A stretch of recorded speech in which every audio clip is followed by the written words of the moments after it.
Hi folks, Wiley here. Going to teach you a little bit about glazing and scrubbing and impasto and other things. The type of painting techniques that you use when you're overworking and underpainting. And I've got some Prussian blue here left over from another mess I've done, and I think maybe some burnt umber.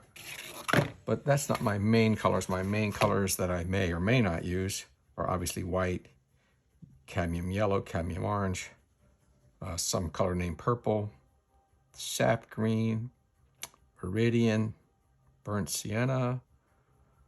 I don't even remember what that, cobalt blue and cerulean blue. Along with that, my glazing medium is made up of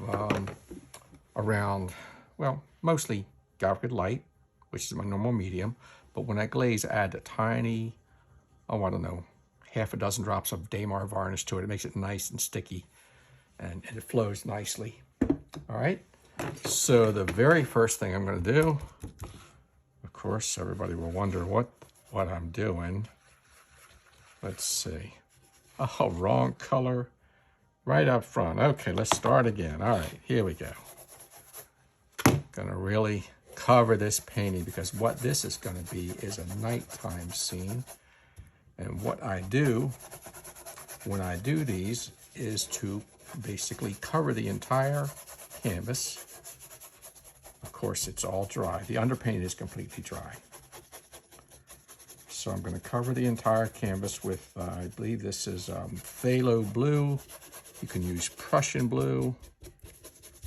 And because I like this particular blue, and this is about the only use that I can find for it, I like this particular blue because it has a little bit of green in it, and it gives you that sort of odd greenish blue dark that you see at nighttime, especially if I'm doing a moonscape. And of course you all saw that there's a moon here before I completely covered it. So roughly, that's it. And for this next part, for those that you are squeamish about getting your hands dirty, you might want to grab a pair of rubber gloves. I'm just going to grab a paper towel, and I'm going to wipe this back, okay, like that. And, all right, maybe fold that over to get one more use out of it. Continue to wipe it down a little bit, like this. So you can see how nice that looks.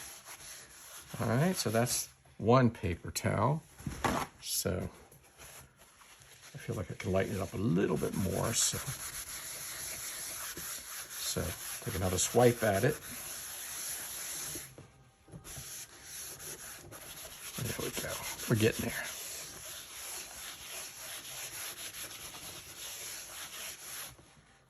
All right, and then maybe one more time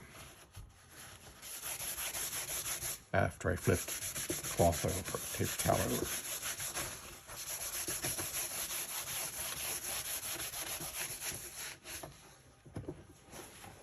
Okay, so that's basically the effect that we do want.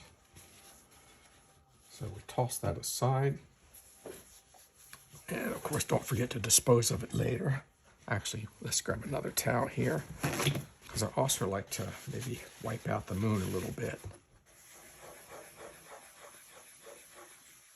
And even a little bit of glow around. See, you get that immediate effect. Clean out the moon a little bit more. I don't even feel like I need to put any paint on it. I might. You see these little bits where I was going to put stars later. Wipe those out a little bit. Something like that. Maybe. Okay, I think that's pretty good. And then maybe even a little bit more right under the moon. I'll lighten up this area a little bit. And then maybe also on the tops of a couple of these bushes where it might be hitting a little bit of light. There we go. See that nice effect? Wipe out here like background.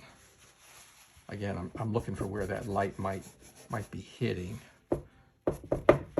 Items in the foreground, these large trees, they're all going to remain somewhat dark. And I mean, if you were Whistler, who painted Whistler's mother, in case y'all don't know who I'm talking about, you'd be done. Look at that. It's amazing. However, I'm not Whistler, so I feel like I need to paint a little bit more. And mainly, let's see, what am I going to do? Am I going to take, let's see, a little bit of medium, a little bit of white, a little bit of yellow.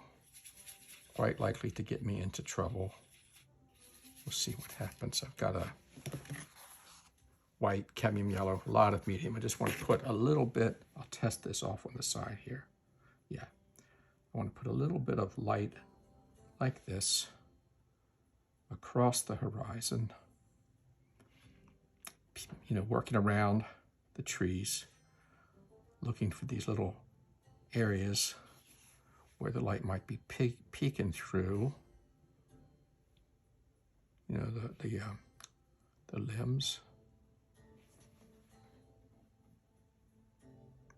And I just continue all across, trying to keep it somewhat of a level line rather than going around everything.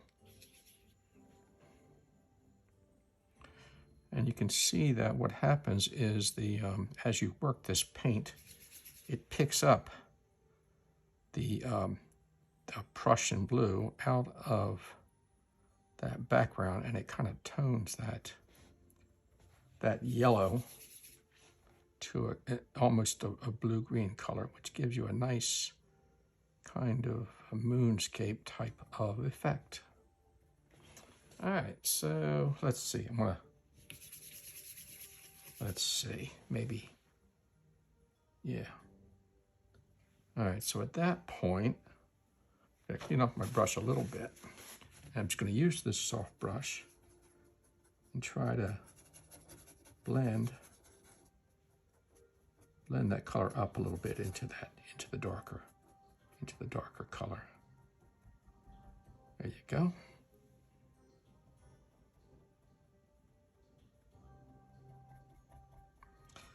I don't know what it is about painting the night scene that I really like, but it's just so much fun. It's so interesting. Your colors are very muted, very limited palette.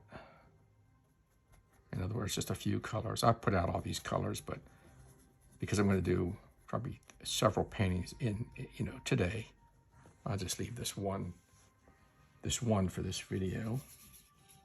But they'll all get used at some point. Maybe just not this painting. All right. So I think I'm gonna be brave, and I'm gonna just leave the moon alone because I really like the way it looks. And you know, sometimes you gotta say to yourself, can I make that any more interesting? And I think in the case with this one, I'm gonna say no, because I really like the way it looks already. So I'm gonna leave it alone. I'm just wanting to brighten up right underneath here a little bit. Maybe once again try to blend some of that lighter color up. And also, let's see, maybe work on the stars a little bit.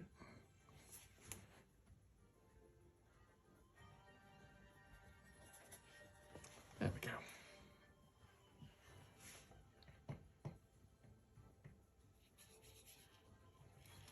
And let's see what we're going to do with those. I think maybe the same color,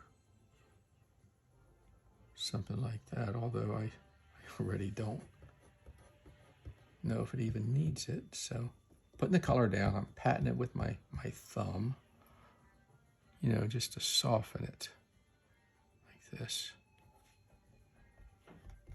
My other finger. Now you may notice I don't have a lot of stars I don't have any stars near the moon, and my thinking with that is the moonlight it would blot them out. Any stars that you'd see well, they're not in the area of the moon, but through the sky that are in the sky or appear to be near the moon are really, they're just not going to show. The moonlight just kind of blots it out. Let's see, is this a clean brush? No. So we clean up our brush a little bit, maybe a lot of bit, and get some white. Be real careful with this. I'm just getting a small amount of white, kind of just getting it on the end here. And I'm gonna kind of, let's see, maybe try to brace my finger around the edge here and just tap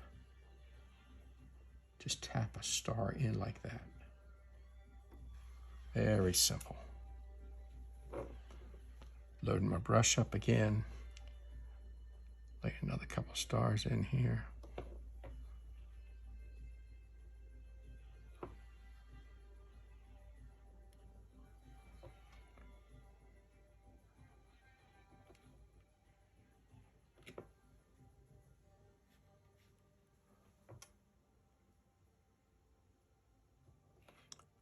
All right, and so that's all the stars that have the glow. So always there are other stars that might be a little diminished in brightness. So I'm just going to take white, pure white, and just tap a few of those around. Not too many. Adding interest.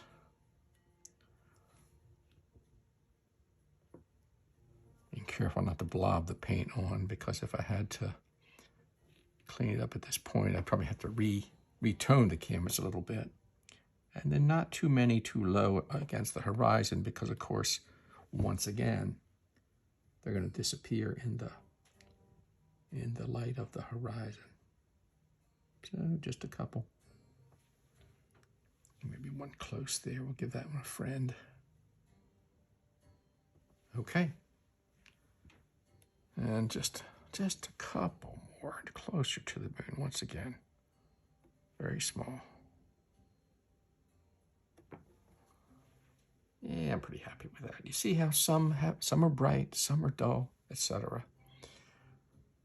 All right, and then of course, having said I'm not going to do anything with the moon, I find myself there anyway, don't I?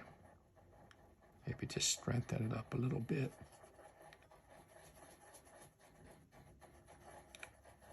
Trying to maintain that circular shape.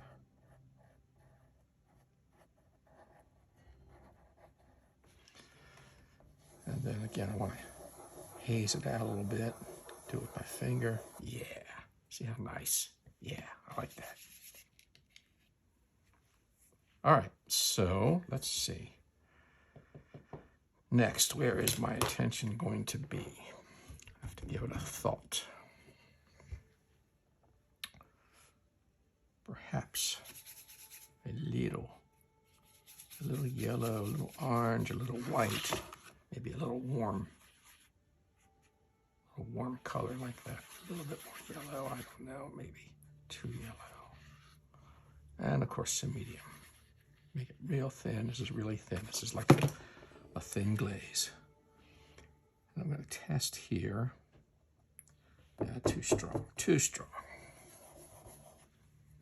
So just going to take that loaded brush and put it mostly glaze on it. Thin it out a little bit. Still not sure I like that. I do not.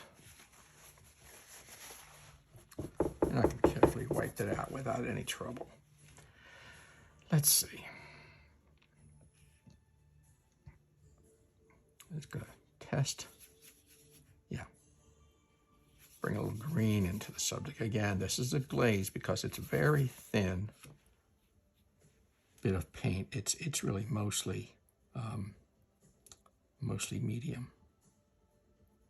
So I'm going to tuck this color in between these trees. And over here, again, trying to create the effect of light filtering down from the moonlight.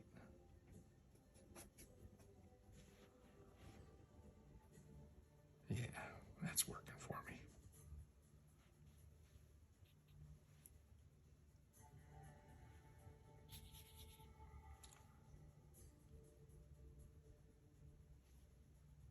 Always keeping in mind that light is going to filter in between these trees, whether they're far away or up close. And as we get over here, of course, we want to use less and less because we're getting away from the moonlight. So the effect is lessened over here. Now, a couple of these still seem a little strong to me, so pat them down a little bit, and just sort of all, look at that. I'm happy. And moving forward, just a little bit of a test. Put a little light on these bits of brush. Not too much. Yeah, that works for me too. Okay. Now I'm going to turn my attention to these middle ground evergreens. And I'm going to take, you know, this color. This is the nastiest color. Look at that. It's just full of dye. It's a terrible color. The manufacturers put it in those kits that you can buy that have 8 colors or so in it. They put this in every single kit. It's called Viridian. It may also be called Phthalo Green. And it's called Phthalo Green because it actually has a name 3 or 4 times that long. Cyanide or something ridiculous like that. So we call it phthalo. Every new student uses this color to paint pine trees. It looks atrocious. So what I do is I take burnt sienna, which is like a rust color, and I push that into it. Maybe a little bit more of the green, and even a tad bit of white to add some opacity. Maybe a little more, you see? See how that red, a little bit more burnt sienna, that red flattens the acidity. Oh, I've gone in the opposite direction again. It cuts down the acidity of the green. It creates this nice brown evergreen color. That's what you want for pine trees. So I'm only gonna, let's start here. I'm probably gonna use that color very sparingly. I just want to accent some darks. Trying to create this textural effect that you're going to have from these trees as the limbs swoop down or creep closer to the ground because they're overladen with weight from needles and pine cones. All right, so very light touch. Don't want too much dark up in the top part of the tree. You want to use that dark. And this tree back here I'm going to leave alone. You see this one right here? I'm just going to leave that in the background for now. I'm going to work on this one a little bit. Add some darks. Always try to keep in mind the direction. I'm using the brush in the direction that I would expect the limbs to be lying or pointing. And that's out here. It's somewhat up. In the middle, they get somewhat horizontal, and then as you go down, of course, they start to droop closer to the ground as they get closer to the ground. All right, so not quite enough maybe, but we're gonna keep moving anyway. I'm gonna move over here, touch this tree up a little bit with the darks.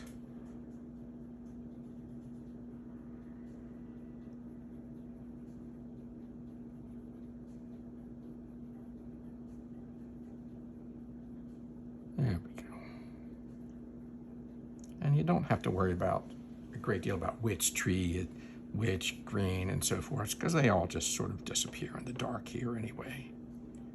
And lastly, moving over to this one, trying to paint around these little parts where I scraped out limbs before.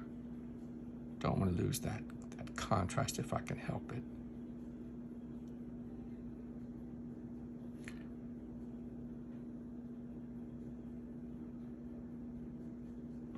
Okay, and maybe just a little bit over here. I don't want to give these too much attention, but just a little smudge in here and there. Also, it could also be, it's a lot of alsos, isn't it? It could be that some of this brush, this undergrowth is pine, like a little low-level evergreen right there, for example. Maybe here. And we already hit this one, so we'll leave that alone. Okay. And then moving on, I think perhaps we're going to take some white. And let's see, just stir the white in there, maybe some cobalt blue. I want to make a blue, lighter blue-green version of that color, something like that. Come on, brush, a little cooperation would go a long way. And maybe a little bit more white. We'll see what that gives me. I don't know, I'm feeling skeptical. So I'm going to use this color, again, sparingly. I already am not crazy about it, so let's wipe this back to the color. A little bit more green. How's that? And even, yeah, okay. A little bit more green, a little bit of purple. I want this shadow kind of color here. All right, clean off that brush. I want just a little bit of paint. That's much better. These trees are further in the distance. I want to kind of suggest that by using this very muted color. It's not really evergreen, it's just sort of shadow color. Okay? And maybe even just a little bit here on these to break up the surface so it's not too flat. And you can even tuck a little here and there. And let's say I switch into a larger brush. I'm even going to tap a little bit more purple here. Tap a few darks into the earth here to give me some textural effect, especially on this side of these plants, and even in here a little bit. Shadow, see that? You know, on the dark side of the plant, you want to have a little bit of shadow on the ground.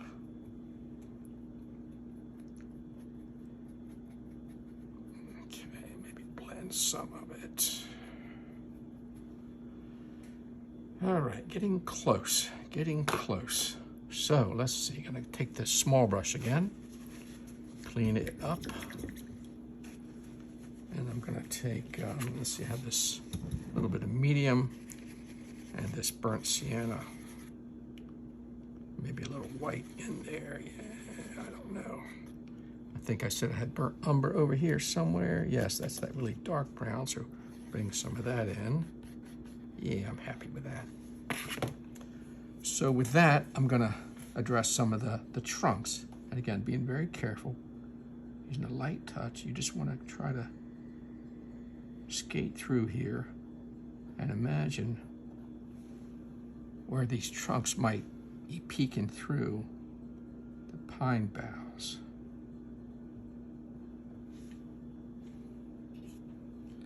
And of course, a little bit of this drooping horizontal branching. All right, so back to this one. Once again, light touch. That's the whole trick, figuring out where that trunk peeks through. And when it gets really low like that, you probably, well, I'll come back to it. You probably should put some burnt umber in it when it gets really low like that, because you want, again, up here you're gonna have some moonlight, but you get low underneath all that darkness, and that color kind of disappears.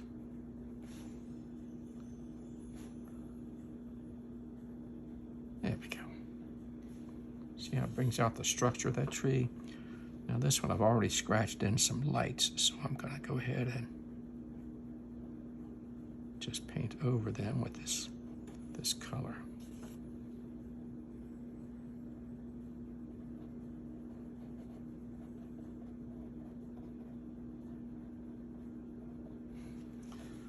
Okay, we're getting there.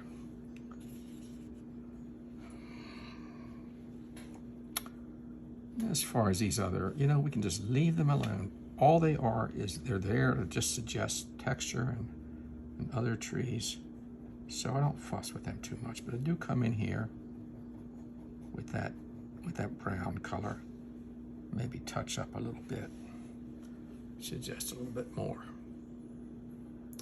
And I think I'm nearing the part where I can just walk away from it. I'm going to clean my brush. I'm going to go back to that burnt umber, which is the really dark, almost black brown. And I'm just going to try to darken up. See that? Darken up these trunks in the lower part of the tree because they're just not, there shouldn't be that much light there. A little too much there, so I'm going to go back, tap a little bit of evergreen over it, and see it just disappears. See how that works? Yeah, a little touch up here and there, I don't know. Step back from it, have a little contemplation, and maybe just do a few little bits of detail in here just to keep these from being kind of flat. All right. And let's see. Clean up the brush.